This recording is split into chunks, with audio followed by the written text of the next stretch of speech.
Hello and welcome to the presentation named Deductive versus Inductive Language Learning. Here, we will have a small chat about these approaches to grammar teaching. Language learning is most clearly deductive when a teacher gives an explicit statement of the rule, which students then apply to examples. The term inductive most obviously applies when a student learns his or her first or second language by inducing the rules from exposure to the language in use.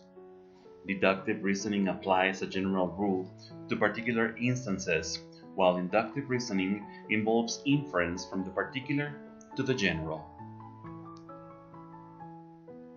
In the grammar translation method, the focus on rules was conscious and explicit. In audiolingualism, learning of the rules could be either conscious or unconscious, depending on what the learner was thinking about, but they were not explicitly formulated. In between these two approaches, there is a range of techniques commonly called discovery or guided discovery techniques, in which explicit focus is combined with inference from examples. These techniques vary according to whether explanation of the rules takes place before or after practice, and according to the degree of guidance the students are given in working out the rules. Frequently, in the presentation stage, the teacher establishes a context or situation and elicits appropriate language, asking concept questions to check understanding of form, meaning, and use. Or he or she might put two contrasting items on the board and elicit the difference in meaning between them. The procedure is direct and teacher-fronted, but by eliciting the rule rather than telling the students, the teacher introduces an element of discovery learning, albeit heavily guided. At other times, the students may work more independently of the teacher in pairs or groups, engaged in a problem-solving approach to new language. They might be asked to find all the different ways of referring to the future in a text, or to work out the differences in form and meaning between sets of contrasting sentences. After discovering a rule for themselves in this way, they can be asked to formulate it for the class. This approach simply means providing learners with a ready grammar rule, describing in detail how the new structure is formed, what its components are, and in what type of context it can be used. All the information is given in the form of a mini lecture, during which the teacher usually employs grammatical terminology.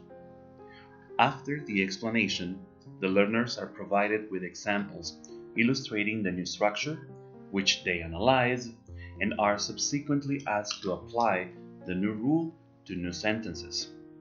They are typically expected to memorize a rule. Then, teacher gives students practice in similar derivations and applications in homework, and finally, tests their ability to do the same sort of things on exams. Some of the advantages are: it gets straight to the point and therefore can be time-saving. It respects the intelligence and maturity of many, especially adult students, and acknowledges the role of cognitive processes in language acquisition. It allows the teacher to deal with language points as they come up, rather than having to anticipate them and prepare for them in advance, as mentioned by Scott Thornberry in 1999 in his book How to Teach Grammar, published by Longman.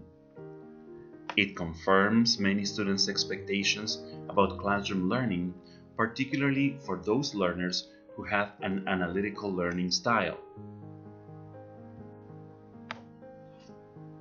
Deductive approach can be seen as dull, over-technical, and demotivating. It encourages the belief that learning a language is simply a case of knowing the rules. Inductive teaching and learning is an umbrella term that encompasses a range of instructional methods, including inquiry learning, problem-based learning, project-based learning, case-based teaching, discovery learning, and just-in-time teaching.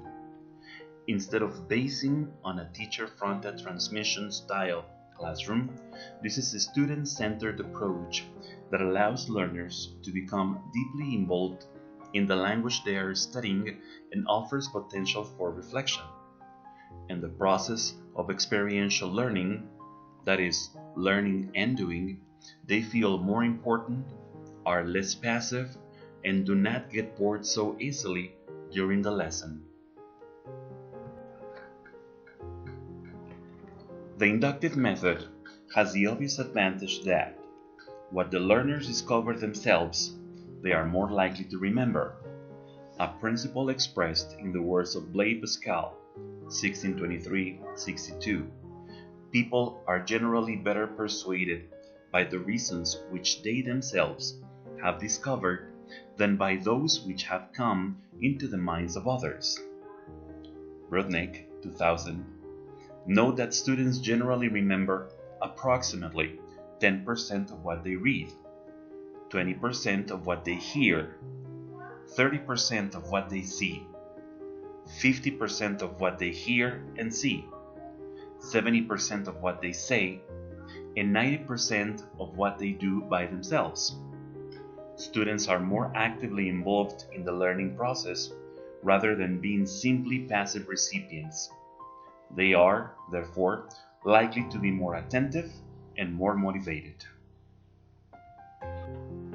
The time and energy spent in working out rules may mislead students into believing that rules are the objective of language learning rather than a means. Students may hypothesize the wrong rule, or their version of the rule may be either too broad or too narrow in its application. Feedback on errors could take the form of either telling the student the rule or guiding him to work it out himself. Students are likely to understand and remember better what they have worked out for themselves. On the other hand, when time is short or it is difficult for the students to work out the rule themselves, a deductive approach may be more appropriate. The key is to get to know your students and use the approach you consider the best for each individual case.